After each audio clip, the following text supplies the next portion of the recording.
एक बार फिर से आपका स्वागत है दोस्तों। ये चैप्टर हम पढ़ रहे हैं जिसका नाम है the origin and evolution of Earth. Earth का निर्माण कैसे हुआ और उसका विकास कैसे हुआ। तो इस वीडियो में, ये वीडियो का सेकंड पार्ट है। फर्स्ट पार्ट में हमने देखा था कि इस चैप्टर का इंट्रोडक्शन, उसमें कुछ नहीं था, मेन गेम यहीं से शुरू होता है। मैं आपको बता दूं कि इस वीडियो को मैंने अपने लैंग्वेज में बनाया है। अगर आप इस वीडियो को देखकर साथ ही साथ नोट्स तैयार करेंगे तो बहुत ही आसान लैंग्वेज में आपका नोट तैयार होगा। मैं लैंग्वेज पे विशेष ध्यान मैंने दिया है।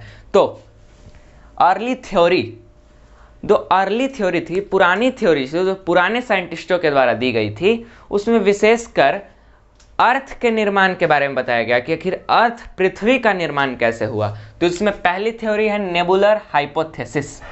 तो नेबुलर शब्द जो है यहाँ पे दोस्तों, नेबुलर शब्द जो है वो नेब्यूला से बना हुआ है। आपको ये नेब्यूला शब्द, नेब्यूला जो ये शब्द है, उसको आपको बहुत हमेशा आपको याद रखना है। ये पूरे चैप्टर में काम देने वाला है। नेब्यूला को आपको याद रखना है कि ये क्लाउड है, एक बादल है जो हीलियम से बना हुआ है। हीलियम और डस्ट और बहुत सारे गैसों से मिलकर बना हुआ है। क्या याद रखना है कि नेब्यूला एक क्लाउड है। पूरे चैप्टर में आपको याद रखना है।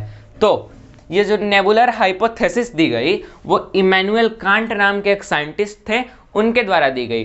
तो ये हाइपोथेसिस, ये सिद्धांत, ये परिकल्पना क्या कहती है दोस्तों? तो ये कहती है कि the planets were formed out a cloud material. मतलब कि जो प्लैनेट्स, विशेषकर जो पृथ्वी का निर्माण हुआ, वो क्लाउड मटेरियल से हुआ। कैसे क्लाउड मटेरियल? जो कि सन के चारों ओर घूम रहे थे और यूथफुल सन से वो कनेक्टेड थे। यूथफुल सन, चूंकि सन का निर्माण भी उसी समय, मतलब सन ज़्यादा बूढ़ा, एक तरह से आप कह सकते हैं, ज़्यादा एज नहीं हुआ था सन का, इसीलिए यूथफुल सन कहा जा रहा है। तो यहाँ पे दिया गया कि the planets were formed out a cloud material which were rotating around the sun. Sun के जो चारों ओर घूम रहे थे, उसी जो क्लाउड, उसी क्लाउड से प्लैनेट्स का निर्माण हुआ।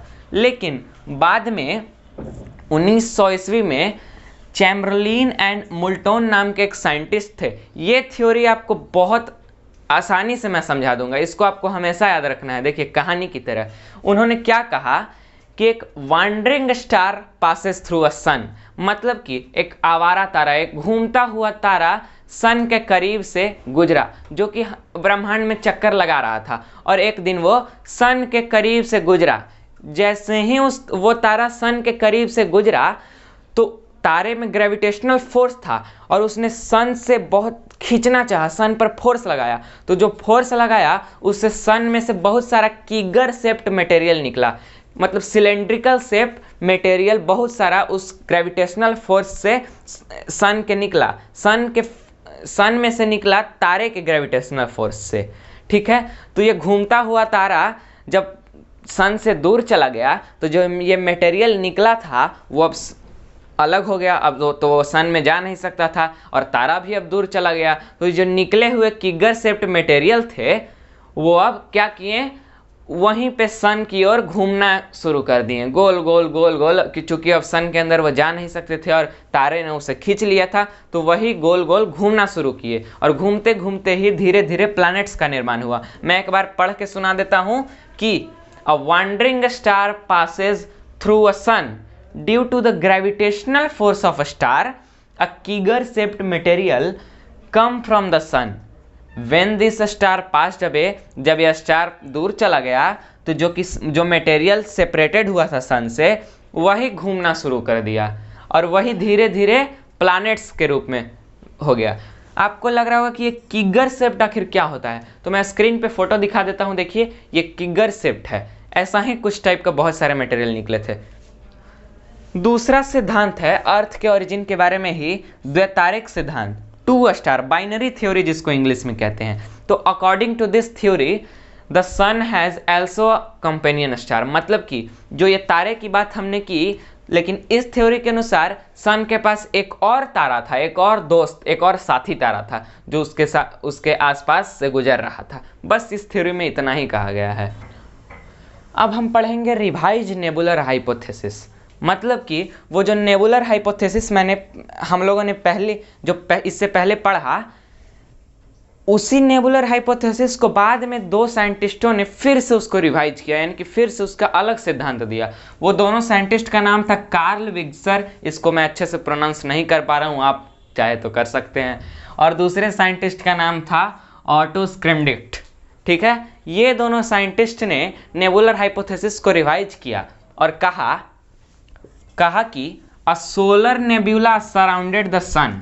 ठीक है, एक नेब्यूला जो कि सन के चारों ओर घूम रहा था, ठीक है, सराउंड कर रहा था, चारों ओर से मतलब घूम रहा था।